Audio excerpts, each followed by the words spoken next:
Hi, everybody. Mitch Tanenbaum here. Thanks for joining me today for the security news update in the security and privacy alerts. Apparently, the Hunter Biden laptop data is available on the internet because, um, you know, this guy took his computer to a computer store to get it fixed. That guy decided that the legal and ethical thing to do was to copy the disk and sell it to whoever wanted it. So now it is available. There are apparently additions and modifications to the data on there. So don't necessarily assume that anything that's on that image, if you download it, including potentially malware, came from the laptop. But nonetheless, you know, yeah, I don't have a good answer for you in terms of what to do if you need a computer repaired. I know historically, not to pick on them, but this one happens to be well known. The Best Buy Geek Squad employees have been known to scan through your computer and looking for files of interest and keep them for themselves. If the files are spicy enough, meaning nude pictures of somebody, then they share them with their coworkers and friends. And if they're really interesting, then they share them with the FBI and get paid for it. So, you know, and I don't know that they're any worse than anybody else, but I also don't think they're any better than anybody else. So it's a real challenge. I do have some ideas, and if you are concerned about that, contact me. I will tell you that these ideas will involve some amount of extra work and a little bit of extra cost. But certainly they will make your data a lot safer if you choose to do that. So that's kind of a risk management decision. Some people are saying the U.S. needs to be more aggressive in countering Chinese hacking. Hard to argue with, because clearly what we're doing now isn't working. Mark Montgomery of the Center on Cybersecurity and Technology Innovation told a congressional committee this week, or actually last week now, that we need to use the tools that the NSA and others have to go after Chinese hackers and do it very publicly. You know, is this legal? Who knows? Could it be legal? Who knows? Would it be constitutional? Who knows? If you did it quietly, though, you don't get enough credit for it. You could probably do it covertly enough that you would get credit for it in the right circles and not get blamed for it in the wrong circles. But who knows about that? Anyway, this is in response to things like the Volt Typhoon attack, which attacked the big telephone carriers and, included compromising the FBI wiretapping system. So, the downside is that there's likely going to be collateral damage. The Chinese don't care much about collateral damage. So, for example, if they get sufficiently pissed, and we think at this point that they are inside some of our critical infrastructure, would they, for example, choose to turn off the water in Houston or Tallahassee or New Orleans? They might. Would they be willing to cut the power in, Oklahoma City or Dallas? Possible. Would that create an escalating cyber war? Definitely possible. Would that create more collateral damage? Also definitely possible. So it'd be interesting to see how that works. On the other hand, it does imply that now might be a great time to think about hardening your systems and spending more effort on that. In the CMMC section, and like every other week, I'm only going to pick a item on there because there's always lots of items.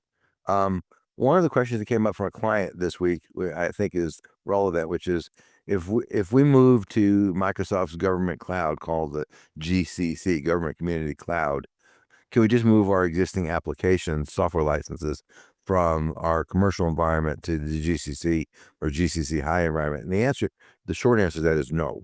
First thing is, in many cases, commercial software does not run in the government cloud, period. It just literally will not work. Second, even if it does work, the licensing structure is oftentimes different. That many companies, like, for example, not to pick on them, just Adobe, they have two sets of licenses, their commercial license set and their government license set. And you can't just go off and, I mean, you could technically install your commercial version of Adobe in the government cloud, it wouldn't solve the problem. It wouldn't be compliant, and it wouldn't get you past getting certified if that's something you need to do. On the other hand, it may not just work. The other part is that a lot of times these applications have a cloud component. And if the cloud component of the application is not FedRAMP authorized, then the fact that you're running it in GCC High doesn't make any difference. So a lot of complexities associated with third-party applications. And if this is something you're either considering doing or have done and want to know whether you've kind of set yourself up for failure when it comes to certification time, give us a holler. That's all I'm going to say about the CMMC Q&A for right now, but there's lots more in our newsletter. If you don't get our newsletter, if you're just listening to the video version of this, please contact us and we'll be happy to add you to it. Under important issues, what is the future of TikTok? There's a $64,000 question, or probably in the case of TikTok, $64 billion question. It's a moving target, right? The president did sign an executive order delaying the ban for 75 days. Even though it's not clear that legally he could do that, probably nobody's going to complain, I don't think. The law says he can't do that unless there are guarantees that ByteDance is actively trying to sell the platform. They're not. They say they're not. I mean, who knows what they are, but they say they're not. The app stores have not restored the apps, and part of that is because of the insanely large fines they potentially face. Senator Tom Cotton, who is a Republican chair of the Senate Select Committee on Intelligence, is telling business to stay away from the TikTok family of apps because they too could face massive fines. So all this is stay tuned. But for right now, even though there's all kinds of supposed benefits from being on TikTok, I really hesitate to suggest that that's an okay and safe thing to do. And we'll know in 75 days, which is March, whether the president has made a sale. It's probably at best going to get down to the wire. On the other hand, China is good at playing a game of bluff. So who the hell knows what's going to happen? And this is kind of a breach thing, but also why the hell are you doing it thing. The Toronto School Board was compromised as a result of a third-party vendor. I keep saying third-party vendors, they're the Achilles heel, right? So this particular third-party vendor is a company called PowerSchool, which keeps student data. They lost 40 years of student data. 40 years. And part of that is, the fact that nobody ever wants to get rid of any data they ever collected, myself included. And so, that's what happened. So they supposedly sent letters to parents this week, but I'm not sure how that's technically possible. I mean, they could send parents of current students a letter because they hopefully know where the students live. But if you were a student 40 years ago and your parents may be passed away, how do they even know where they live now? And is the parent, the right person to send a letter? So I don't know what they're actually doing. I am sure there's going to be serious lawsuits all the way around over this one. But there's certainly no legal requirement for keeping 40 years worth of student data. Maybe 5 years after the student graduates or leaves, 10 years, 40 years. That's a real stretch. So I think, if you don't have a data retention policy, you might want to go off and consider that. We can help you figure that out. You do want to maintain whatever the legal requirements are that you have. That's always a good thing to do. But beyond that, typically legal requirements typically don't go much past 7 years at the most. So why the hell are they keeping 40 years worth of data? And if you are keeping it, maybe you need to keep it locked up in a vault somewhere. So in the really off chance that you need access to it, you can get access to it, but it's not spinning around the internet for some hacker to grab. And finally, in the issues and patches department, SonicWall has issued a patch for a 0-day in their SMA 1000 appliance management console. Scores 9.8 out of 10. You can get higher than that, but it's hard to do. And it is being exploited in the wild. So if you are a SonicWall customer and you're using the SMA 1000, time to patch. Speaking of PowerSchool, as I was mentioning a minute ago, they are facing 23 lawsuits, all seeking class action status. PowerSchool is a K through 12 student management software product that lost data on 60 million K through 12 students in the United States and Canada. These lawsuits will likely be consolidated to some degree, since some of these lawsuits are in Canada and they have much more strict data privacy laws in the United States. The lawsuits between the U.S. and Canada will not be consolidated. So at a minimum, they're going to be facing lawsuits in two countries, and probably more than that. And even if they have cyber risk insurance and they have enough cyber risk insurance to go around, they're still going to be fighting this thing for years. Even if they settle, it's going to take several years to settle. So someone's going to be writing large checks. So, moral of the story, I think there is try to avoid being breached as opposed to hoping that your cyber risk insurance is going to cover you. Not to mention which, I suspect it's probably hard to sell their student management software right now. I suspect their salespeople are really hyperventilating because nobody in their right mind is going to go buy their product right now if they don't already have it.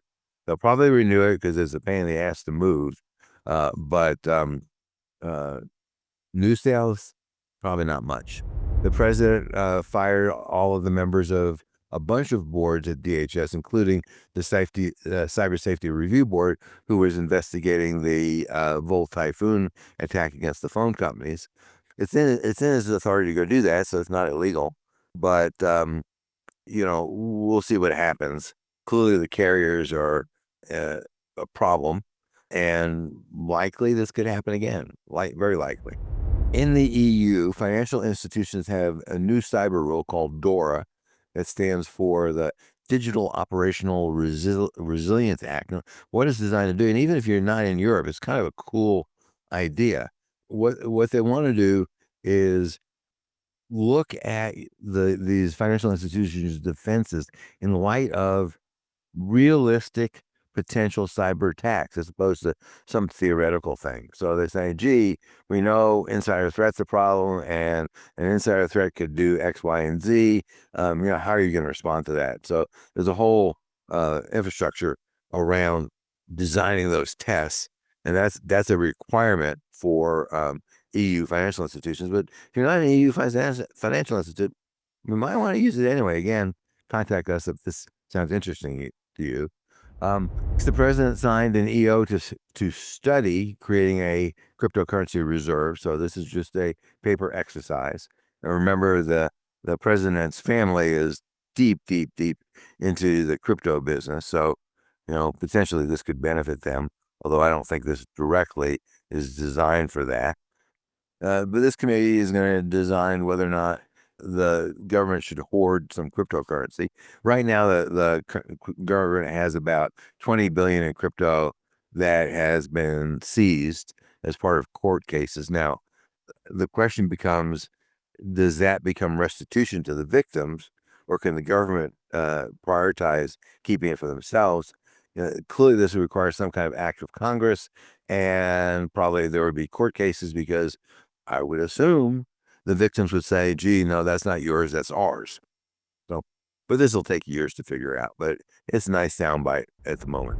In the education department, speaking of the president's family and crypto, Melania launched a meme coin, which is just it has no value, just based on her notoriety. She did that a couple of days after her husband released his meme coin, and the price of his coin tanked after that, although I think, he's made a lot in fees out of all that. And the crypto world is not sure that this is what they were thinking they were getting into when they supported him, that this was going to be a cash grab on the part of the first family. But, that's what they got, so we'll figure out where that's going. MasterCard discovered after 5 years that they had an error in their DNS settings. And that error was being effectively used by potentially by hackers, or could be used. It's a very interesting attack. It's a very simple attack, and is based on a typo. So this does not require a PhD. This does not even require a grade schooler. It does require somebody who knows how to spell. So maybe that rules out some grade schoolers. But beyond that, that's all it takes. So They have fixed it once they were told about it. In the breaches department, there's a fintech that's a financial technology company called Willow Pays. They lost information on about 250,000 people. They're a company that, remember, fintechs are not banks, so their security requirements are much lighter than bank security requirements, but they have similar information. So what they allow people to do is spread out a payment, which is due on a particular date over 4 weeks. And, they lost that information. We'll see how the new administration does on these kind of attacks, but we'll see. There is an ongoing, quote, service interruption, what most of us would call a cyber attack or potentially ransomware attack on government contractor Conduit. It impacts benefits in multiple states. It includes things like, child support and SNAP benefits and stuff like that. They're not saying, of course, what's going on until they get sued, which I am sure is already in process. The company did admit to a ransomware attack back in 2020.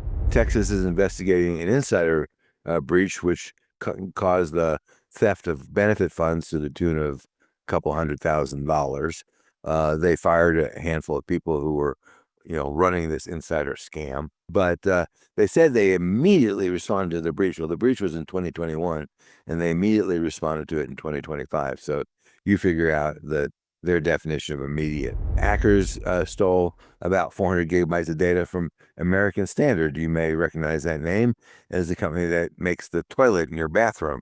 Then they own dozens of brands. So the hackers were giving them about a week to negotiate. Not sure what the details are. I'm sure we'll hear about it. My guess is they're not going to negotiate, but who knows? And lastly, in the breaches department, U.S. defense contractor Stark Aerospace was hacked by the INC ransom group. Now, here, this is not good. And this is certainly a food for thought for why we need CMMC. They stole and posted on its dark web blog 4 terabytes of data, including source code, design plans, employee passports, and firmware for all of the UAVs that the company produced. Now, remember, they're defense contractors, so these UAVs are at least in part defense UAVs. I'm assuming they're going to sell some of the data to the highest bidder, which probably means like Russia, China, and North Korea, or use it themselves, something like that, right? So not good for the defense industry that's using their products. The Homeland Security nominee, who is now the secretary, bashed CISA at her hearings, nomination or confirmation hearings. She said that CISA should be smaller, more nimble. It should protect government systems and maybe critical infrastructure. Not clear what that spells for the rest of the country. It may well spell you're on your own, and it's been nice while you've been here. So we'll see what that looks like. We don't know at this point, but clearly it doesn't bode well for increasing the scope of CISA's responsibility. Patching has always been hard. Procrastinating, on the other hand, is dangerous. Businesses in general take way too long to deploy patches compared to how long it takes the bad guys to weaponize those patches. Part of it is that patches sometimes fail and take things down. Part of it is a lack of urgency. Part of it is a lack of process. And remember, it's not limited to patching Windows, it's all the software and systems that you have. So, if this is something that keeps you awake at night, reach out to us. AMD. Hey, maybe I shouldn't laugh at some of these things. AMD has a bit of a problem, and you may too. One of AMD's partners, which is ASUS, leaked the fact that there is a microcode bug in many of their chips, and they leaked that before AMD has a patch. In fact, as far as I know, they still don't have a patch. So now the bug is in the wild. There is no patch for it. There is no way to fix it or protect yourself. So at least what some people are recommending, which is kind of a nuclear option, is if you have systems with AMD chips, take them off the network or shut them down. Same thing. Not a great answer. Hopefully, in the next couple of weeks, AMD will have a solution and figure out how to deploy it. But right now, there is none. The security news update for this week includes there's a great AI tool which has been in the news since I wrote this. comes with a large dose of Chinese propaganda and Chinese censorship. On the other hand, it is inexpensive, and the model is open source, so you can download and run it yourself. And probably, if you did download it and run it yourself, and you had enough programming expertise on your team, you could probably get rid of some of the Chinese propaganda and guardrails. Chinese is behind a massive SMS attack, which is, text messages, spam scams of all flavors. President pardoned Ross Ulbricht, and for those of you who don't know who he is the founder of the underground market Silk Road. He's been in jail for about 10 or 11 years. Think of Silk Road as Amazon, except for murder for hire, drugs, illegal sex, weapons, and stuff like that. So he's definitely a guy we want out on the street for sure. The administration tells the Democrats on the Intelligence Oversight Board to resign. They didn't. He fired them. The net effect of that could put the EU-US data transfer agreement into basically breach. Whether Europe has the guts to call the United States on it is unclear. But if you do across the pond data transfer, just know that this represents a problem for you. And lastly, the war against men in Europe continues. No big surprise there. So we shall see what happens with that. So, with any of those things, if you need some assistance, please reach out to us. We're always happy to do that. And in the meantime, until next time, stay safe. Thanks for listening.